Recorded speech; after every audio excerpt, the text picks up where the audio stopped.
نہیں کیا ہے. ایک عورت ہو کر اتنا بڑا کارنامہ انجام دیا. آج کل کی ہماری مائیں اور بہنیں بیٹا اگر مر جائے میرا سہارا کون بنے گا, کون کھلائے گا. شوہر اگر مر جائے نوحہ کرنے لگی ہمیں کون کھلائے گا. باپ مر جائے, بھائی مر جائے. لیکن اس زمانے کی عورتیں, شوہر چلا گیا 27 سال کے بعد گھر آیا, لیکن اس نے تربیت اپنی اولاد کی کس طرح کی کہ بڑا عالم بنایا, محنت اور مزدوری سے اپنا پیٹ چلایا, لیکن اس پیسے سے اپنے بیٹی کی تربیت کیا. اور ایک حقیقت اور سچائی بتا دوں میری بہنوں, اگر کوئی اپنے بیٹے کو پڑھانا چاہے, اس میں سب سے پہلا رول اگر کسی کا ہوتا ہے تو یہ عورت کا ہوتا ہے.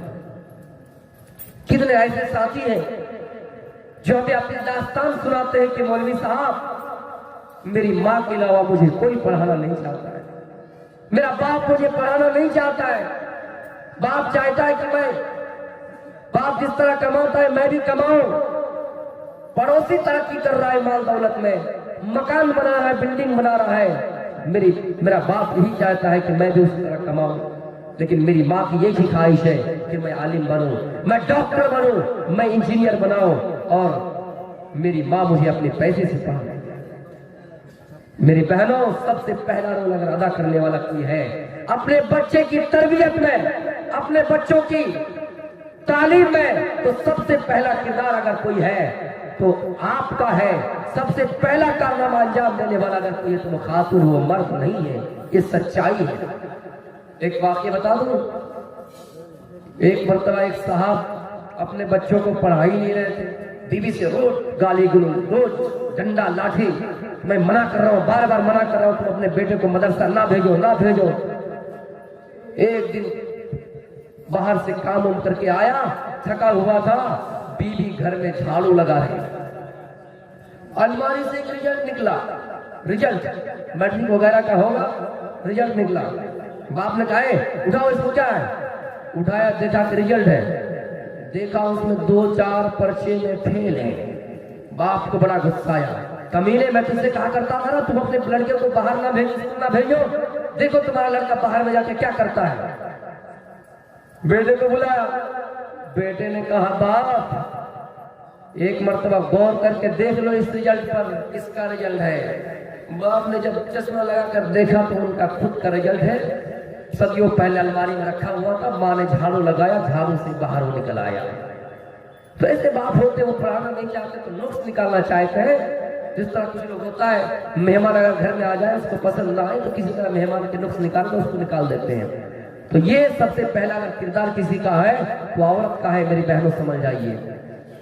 آئیے علم کے بارے میں ایک اور واقعے کی طرف تمہیں لے کر چلتے ہیں. ہم اور آپ اچھی طریقے سے جانتے ہیں کہ کائنات کا آغاز اگر کسی چیز سے ہوا تو علم سے ہوا. آدم علیہ السلام کو سب سے پہلے انسان کا نام سکھلایا, اور اسی طرح جب اللہ کے رسول صلی اللہ علیہ وسلم کو نبوت ملی, 40 سال کی عمر میں آپ نبی بنے. ہندوستان کی تاریخ پر آؤں گا انشاءاللہ بس 15 منٹ میں. جب آپ غار حرا میں جا کر خلوت نشینی اختیار کرنے لگے, خلوت اختیار کرنے لگے, اور اللہ جو آپ کو خواب دکھاتا تھا وہ سچا ثابت ہوتا تھا. آپ کچھ سامان لے کر غار حرا جانے لگے, آپ کو تنہائی پسند آ گئی, اور آپ کئی دنوں تک اس غار حرا میں بیٹھ کر آرام کرنے لگے. اللہ کو عبادت, اللہ کو یاد کرنے لگے, اللہ کی عبادت کرنے لگے. اس جگہ پہ بیٹھے ہوئے تھے, ایک دن اچانک فجاءہ الملک, آپ کے پاس جبریل علیہ السلام آئے, آپ کے پاس فرشتہ آئے, اور آپ سے پہلے اگر کوئی خطاب کیا, کوئی الفاظ استعمال کیا تو علم تھا.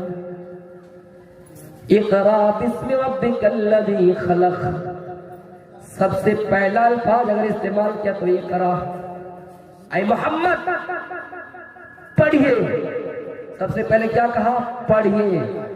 یہ بھی کہہ سکتا تھا اے محمد دولت مانگیے, اے محمد جس طرح گھسیا گھاٹ والے مال و دولت کے پیچھے حریص ہو چکے ہیں.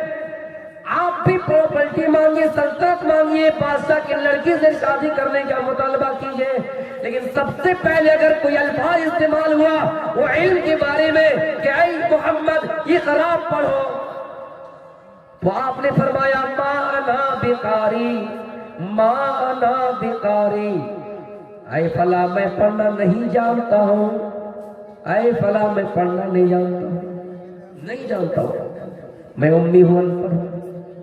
یہاں اللہ کے رسول کا یہ جملہ ہے کہ میں ان پڑھ ہوں, لیکن ہمارے کچھ مسلمان بھائی یہ کہتے ہیں کہ نہیں, بہت سے لوگ اپنی ماں کے پیٹ میں 10 پارہ حفظ کر دیا.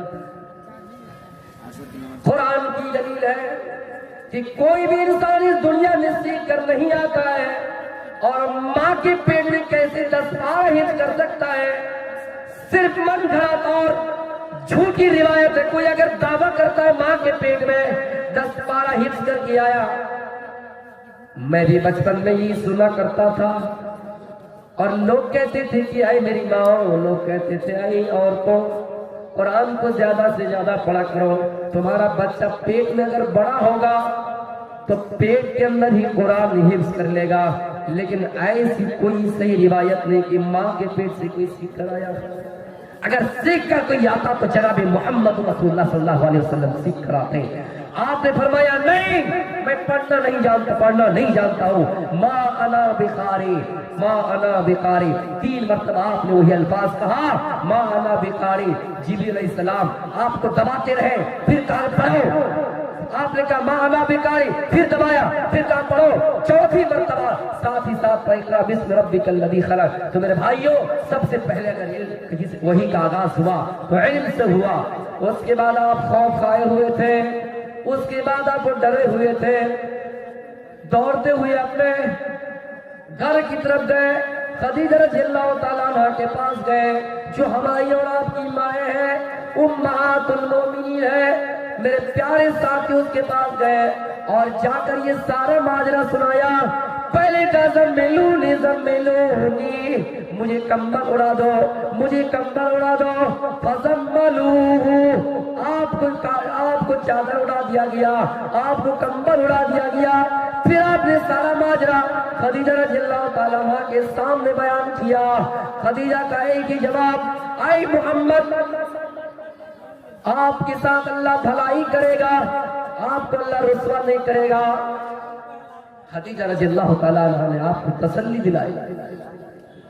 لیکن اس زمانے کی ہماری عورت کی بیوی ہوتی کیا کہتے ہیں, کہا تھا میں گھسیے گھٹ مت جاؤ جلسہ سننے, راستے میں کچھ اگر پریشانی آ جائے, کوئی بیک ایکسیڈنٹ کر جائے, یا کہیں کسی کی چپل چوری, کچھ اگر معاملہ پیش آ جائے گھسیے گھٹ میں, تو گھر میں جا کے بیوی سے اچھی بات سننے نہیں ملے گی. یہ میرا دعویٰ ہے, تجربہ نہیں, لیکن جانتا اتنا ہو کہ آپ کو اچھی بات سننے نہیں ملے گی. بولی گی منع کیا تھا نا کہ گھسیے گھٹ مت جاؤ, لیکن اللہ کے رسول کو تسلی دلا رہے ہیں.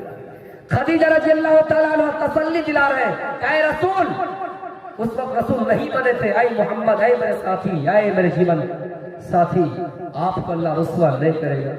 اے محمد, آپ کو اللہ کیسے رسوا کر سکتا ہے جبکہ آپ یتیموں کے سروں پہ ہاتھ پھیرا کرتے ہیں.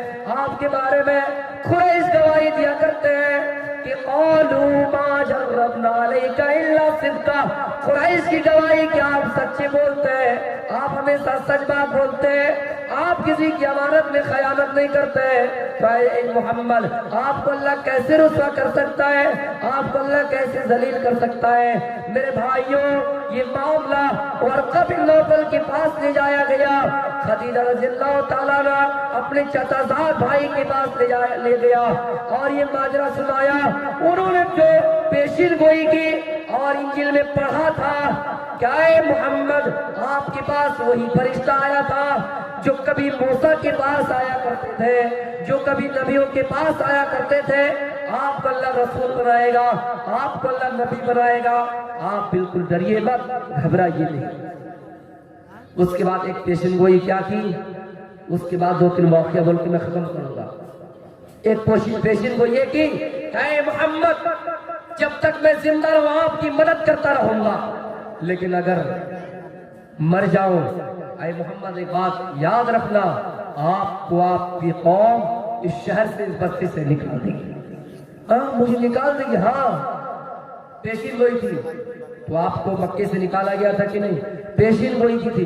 کہا کیوں نکالا گیا؟ کہا اس لیے کہ جو بھی حق کی دعوت دیتا ہے، قرآن و حدیث کی دعوت دیتا ہے، ان کے ساتھ ویسا ہی معاملہ کیا جاتا ہے. کوئی بھی رسول اس دنیا میں آئے، کوئی بھی پیغمبر آئے، کوئی بھی رشی آئے، کوئی بھی منی آئے، کوئی بھی اوتار اس دنیا میں رسول بن کر آئے، ان کو لوگوں نے نکال دیا، ان کے ساتھ طرح طرح کا ظلم کیا گیا. آئے محمد ہم سب پڑھ لیا کہ صلی اللہ علیہ وسلم آپ کو بھی آپ کی قوم اس بستی سے نکال دیں گی. میرے بھائیوں، نبیوں کا سلسلہ ختم، رسولوں کا سلسلہ ختم ہو گیا ہے، لیکن عالموں کا سلسلہ بھی جاری ہے. عالموں کا سلسلہ جاری ہے. آپ دیکھ لیجئے ایسے عالموں کو، کتنا ایسے عالم ہیں بے قصور لوگوں کو جیلوں میں ڈالا گیا. جیلوں میں ڈالنے کی سازش اپنے ہی گھروں کے لوگوں نے ڈالنے کی کوشش کی. اپنے ہی گھروں میں اس گھر کو آگ لگ گئی. اس گھر کی چراغ سے نفرت کے بیچ ہونے والے اپنے ہی لوگ تھے. بات یہ ہے کہ اس بیج کو بڑا کرنے والے، اس پودے کو بڑا کرنے والے غیر ہے، لیکن بیج بونے والے اپنے ہی لوگ ہیں. اپنے ہی لوگ. مخالفت اپنے گھر سے اٹھتی ہے. اس لیے میرے بھائیوں، ضروری ہے ہمیں اور آپ کو اس چیز کو سمجھنا. ہم جلدی سے کسی کے بارے میں حکم لگا دیتے ہیں، لیکن لگانا نہیں چاہیے. قرآن پڑھیے، قل هل يستوي الذين يعلمون والذين لا يعلمون، کہ جاننے والا اور نہ جاننے والا کبھی برابر نہیں ہو سکتا ہے. اس لیے جانکاری ضروری ہے، معلومات ضروری ہے. اگر آپ کے پاس علم نہیں ہے، آپ نیکیاں بھی کریں گے لیکن وہ نیکی اللہ کے راستے میں قبول نہیں ہوگی، وہ قابل قبول نہیں ہے، مانی نہیں جائے گی. اس لیے تو اللہ کے رسول نے کہا تھا فضل العالم علی العابد کفضل القمر لیلۃ البدر علی سائر الکواکب وان العلماء ورثۃ الانبیاء. کہ جانکار اور ناجانکار، ایک عالم کی مثال اور ایک عابد کی مثال ویسے ہی ہے جیسے چودہ رات کی فضیلت تمام ستاروں پر ہے. ایک واقعہ بتاؤں گا اس سلسلے، بہت مشہور واقعہ ہے، کئی جگہوں میں بتایا، آپ کو بھی بتا رہا ہوں. میری بہنوں اگر آپ آئے تو آپ بھی اس واقعے کو غور سے سنیں، اور خصوصاً میرے نوجوان بھائی بھی سنیں. دیکھیے آپ کے پاس عبادت کرتے ہیں لیکن جانکاری ہے کہ نہیں کہ کتنی کرنی چاہیے. کچھ لوگ ہوتے ہیں اسلام کو بدنام کرنے کے لیے کہ اسلام میں صرف کہا کہ اللہ اللہ کرو، نماز کرو، روزہ کرو، نہ بیوی کی فکر ہے نہ بچوں کی فکر ہے. نہیں، ایسی بات اسلام میں نہیں ہے. اللہ کے رسول صلی اللہ علیہ وسلم نے سلمان فارسی رضی اللہ تعالیٰ عنہ اور ابو دردہ رضی اللہ تعالیٰ عنہ کے درمیان بھائی چارہ کیا تھا. بھائی چارہ کا بھائی کر گیا تھا. ایک مرتبہ سلمان فارسی رضی اللہ تعالیٰ عنہ اپنے بھائی کے گھر آئے، اپنے دوست کے گھر آئے، دیکھا کہ دوست گھر میں نہیں ہے، ان کی بیوی گھر میں پڑا. ابو دردہ ان کی بیوی کو دیکھا، اس حال میں دیکھا کہ کبھی بالوں میں کنگھیاں نہیں ہے، سروں میں تیل نہیں ہے، میک اپ وغیرہ کچھ نہیں کیا، اپنے شوہر کے لیے کچھ تیاری نہیں ہے. اس حال میں پڑا. لگتا ہے ان کے شوہر نہیں ہے، ان کے گھر میں بیٹے نہیں ہیں، بچے نہیں ہیں. جس طرح کوئی عورت اس حال میں رہتی ہے کہ ان کے گھروں میں کوئی کسی کا کچھ مطلب نہیں، سروکر نہیں ہے، اسی حال میں گھر میں وہ پڑی ہوئی ہے. جب سلمان نے اپنے دوست کی بیوی کو دیکھا، اپنی بھابھی کو دیکھا، فوراً سوال کیا ماں شانو کی، آئی میری بھابھی، آئی میرے دوست کی پتنی، تمہاری ایسی حالت کیوں ہے، تمہارا حال ایسا کیوں ہے؟ ان کا جواب تھا فلیس لہ حاجۃ. اے سلمان، میں میک اپ کس کے لیے کروں، میں پاؤڈر کس کے لیے استعمال کروں، میں بالوں میں کنگھیاں کس کے لیے کروں، میں سروں میں تیل کس کے لیے لگایا کروں، میں آرستہ و پارستہ کیسے رہوں، زیب و زینت کیسے اختیار کروں؟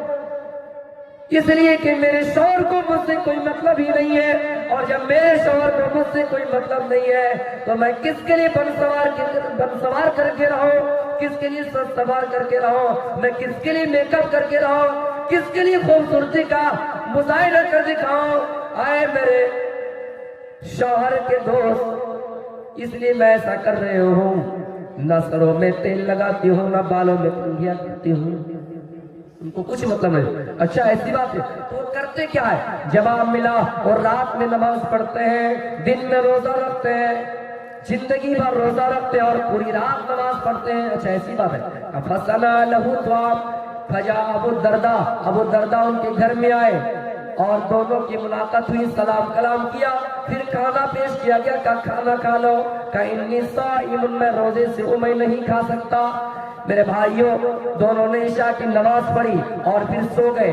یہ سلمان دیکھنے کے لیے دیکھے یہ اپنی بیوی سے ملتا ہی یا نہیں۔ میرے بھائیوں تہجد کی نماز پڑھے، تہجد کی نماز پڑھی، تہجد کی نماز پڑھنے کے بعد یہ پھر اپنے دوست کو سمجھانے لگے، آئے میرے دوست تمہاری بیوی کی شکایت یہ آئی ہے کہ تم اپنی بیوی سے مطلب نہیں رکھتے ہو، تمہاری بیوی جو کہتی ہے تم اپنی بیوی کی بات سنتے نہیں ہو۔ اے میرے دوست کیا مطلب ہے؟ ٹائم ختم ہو رہا ہے۔ اے میرے دوست سنو، جس طرح اللہ چاہتا ہے کہ تم نماز پڑھو، اسی طرح تمہاری بیوی بھی چاہتی کہ تم اس کا حق ادا کرو، تمہاری بیوی بھی چاہتی کہ تم اس کی خواہشات پوری کرو۔